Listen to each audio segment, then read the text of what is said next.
Shri Balaji tractors and मोटर्समध्ये कोणताही tractor खरेदी करा आणि मिळवा हमखास बक्षीस। तर मग विचार कसला करताय, आजच आपला ट्रॅक्टर घरी आणा। आमचा पत्ता पुणे नाशिक हायवे, कुकडी कॉलनी, नारायणगाव, तालुका जुन्नर।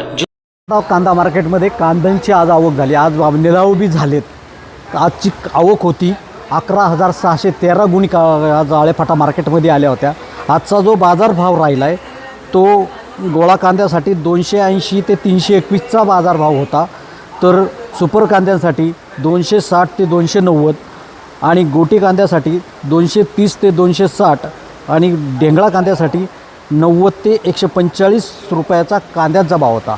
आजचे जे कांद्याचे भाव होते म्हणजे आवकही मोठ्या प्रमाणात झालेली आहे, बाजारभाव बी समाधानकारक वाढू लागलेत। गेल्या बाजारापेक्षा गेल्या आठवड्यात जे काय बाजार होते, ज्या निलाव होते, आवक कमी होती, आता आवकही वाढली आणि बाजारभावही शेतकऱ्यांसाठी वाढू लागलेत। म्हणजे इथून पुढचे बाजारभाव समाधानकारक राहतील अशी अपेक्षा आहे। Suresh Bhujbal, AB news network, Alephata.